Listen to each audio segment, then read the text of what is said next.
One guy that is a hot topic, Chance Hymas. Dude was strolling that first moto. Aaron, run this tape here, dude.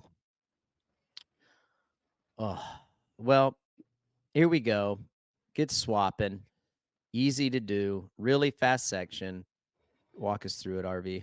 Yeah, just that really high speed section here, and they were running the edge of the track here, and you can see him picking his lines, and then right here he gets kicked.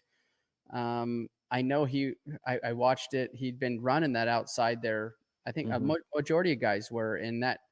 I don't know if the bike was just more on leaned over a little bit more, and that was why it deflected the rear tire out to the left so hard off the Yeah. track, kind of. Mhm. Um, yeah, unexpected. He wasn't expecting that. So tough situation for him. Like he was on rails. He dropped the rest of that field right away.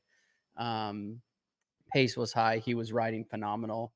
But yeah, just dude, just I can try to explain what happened. What I think has happened is the bike was leaned over a little too far, Yeah. and the That's what tire we caught wanna the hear. edge of it right there, Yeah. and just was a violent threw him off violently, and you can see the bike landed on top of him. Header pipes right there on top of his helmet too. It ripped his goggles off surprisingly too. But yeah, just a tough hit right there. Kicked the rear end out. It's like he wasn't ready for it. Is Yeah. all I can see. Is he was focused on what he was doing, the laps he was running. He knew he had those guys covered at that point. Um, and it could have been maybe also just things going so well. He wasn't paying enough attention. Like things are Yeah. everything's just clicking off, and just didn't pay enough attention to what was there in the ground or the bike's angle. And as soon as that rear tire hit it, it kicked it out to the left. Um, because multiple people hit that line, but he was Yeah. just the only one that crashed. So total bummer because I mean he's really come out of into his Shell. own. Yeah, come out Yeah. of his shell, come into his own. I think since Colorado, right? Colorado was kind of his Mhm. breakthrough and Yep. dealing with a little bit of an ankle injury and things like that. And then to see the speed that he had coming in that first moto for at Unadilla was very impressive. So big, probably confidence, hit Yeah. there. Crusher. Yeah. Yeah. Also, you got to deal with all being sore and whatever else he potentially kind of hurt, let's call it. Maybe not true, like didn't break anything, but you got to recover. You got to get not stop being sore, and his week will probably be lighter this week. But I'm hoping to see him rebound and come back out swinging again because I think we need that. I'd love to see him and Deegs go at it because I think, um, yes, Hayden with the points lead that he has, um, he doesn't have to overwork himself or the motorcycle. But we all know, yeah, we got 408 for Deegan, Levi's 70 down, Tom Vial 81 down, chances.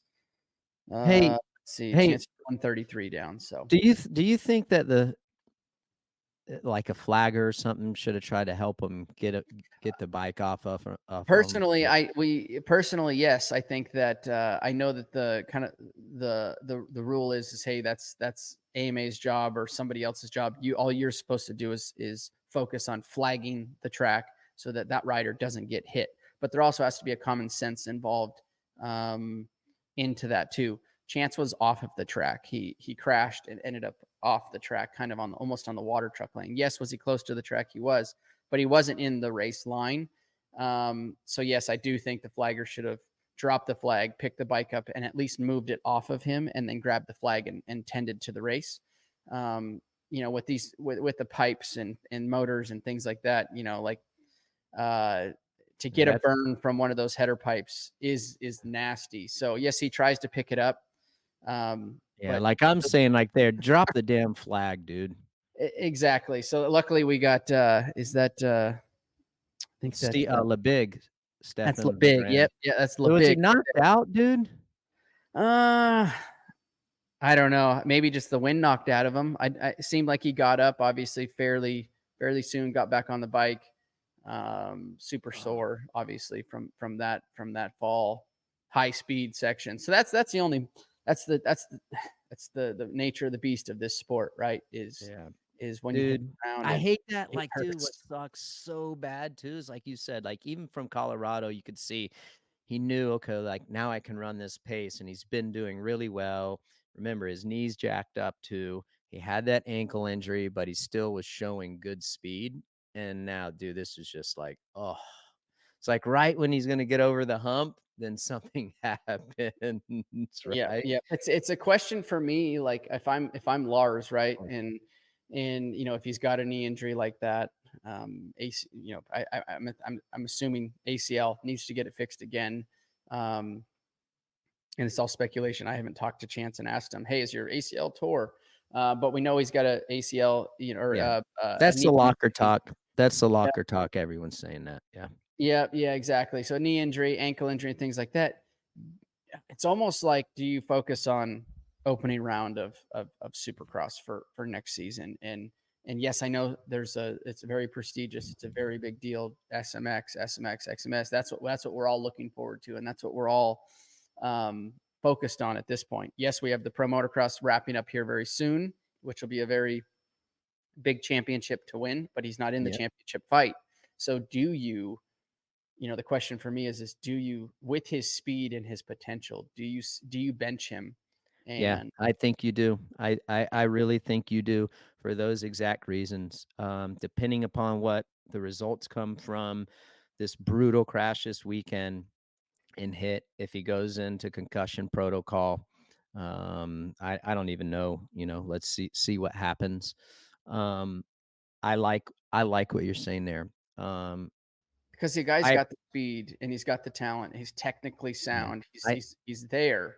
I feel like this could almost be a blessing, and I hate that we even gonna have to talk about this, but if the knee needs to be repaired and you know that's always gonna be lingering, this might be your best opportunity to get that thing fixed, heal up 100% and do exactly what you're saying, and even come back in the 250 East Coast. That gives you even way Exactly. more time. Now you're not in a rush, you're not in a pinch to get back, and that's when other injuries happen when you're hurrying, you're really not ready to go, and you're going back a little bit earlier, then you're out of shape, then you fall and something else happens. I like i like what you're throwing down there, RV. I i i think that should be if I'm his inner circle, I'm looking at that this week and I'm thinking like this might be the play, this might be a blessing.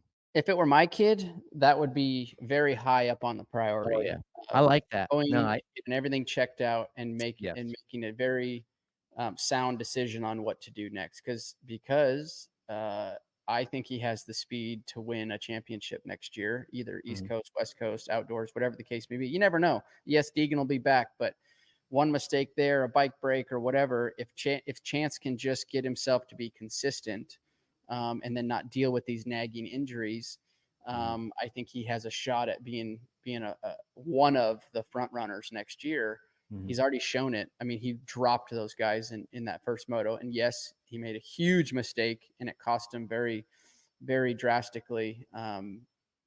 But you gotta wonder if pushing on and just for the racing side of it, or do you sit back, reevaluate, get that thing fixed up, get back to normal, and make a plan for East Coast, like you said, because now you have a big chunk of time where you can get everything fixed up, get healthy, and get your speed Yeah. and look to the future. Well, because I mean, if you're gonna have the ACL fix, that's 4 months. Hmm. If everything goes properly, it's you just assume 4 months, right? Yep. So that's why I'm thinking, he's gonna take off now. That'll get him through, to around December. Start riding in December, ride January, and then you get 2 months under your belt and you're ready to go. Rather than trying to hurry back for the West Coast Championship, and you don't want Well, to put that. here's the downside to that. If you keep grinding, and yes, he's going to have good races. And you may win some and things like that. The problem with that is you get yourself into a championship position in 2025 Supercross, and then you drag the knee in a turn and you pop it out. You boom, 25 points gone when you're in a Yeah. championship hunt. No, dude, you're 100% right. Yeah. Imagine like you've won the first 3 rounds. and then exactly what you say, your knee pops out and then you're hosed, right? Then you're having ACL surgery in February. Mid-season, now outdoors is shot. Yeah, SMX is probably shot. So it just if it compounds very, and I think this is too where our industry can look to get better is not right. Yes, we all want to be tough and look, I rode from 14 years old to 22 years old without an ACL and popped it out probably 15 or 20 times in that span of years. My dad was the same way. He's like, dude, you can't afford not to race. You need to race. Like, we have to race. And yeah, that was my mentality, right? And that was his yeah, mentality, and that's instilled into me. But also, if I have two boys now, and we're in this position, if we're ever in this position, I'm going to be looking at all the scenarios. Does this kid need to race to keep his ride, or and I don't think that's the case with Chance. I mean, if I'm Honda, I'm signing him up again for sure yeah. for another year or 2 year deal because of the potential that's there. The ceiling height is very high. Go back, get it fixed right, come back swinging, and let's go win some races and hopefully. Dude, I will say of the two years that we've been doing this podcast, RV, that advice right there is probably one of the best pieces of advice you could ever give anyone in this industry, dude. Big picture, take a step back, really look at things. And I love what you said too. Like, if I'm Honda, I'm signing him again, dude. He's earned that right. He has showed us Totally. a lot of potential since Colorado's like, okay, this guy's for real. So, Mhm. yeah, great advice. Hi, folks. Lee Diffie from NBC Sports here. If you truly enjoyed what you just watched, you can get more news, interviews, and highlights by subscribing to the Motorsports on NBC YouTube page. You can get it all, so go for it.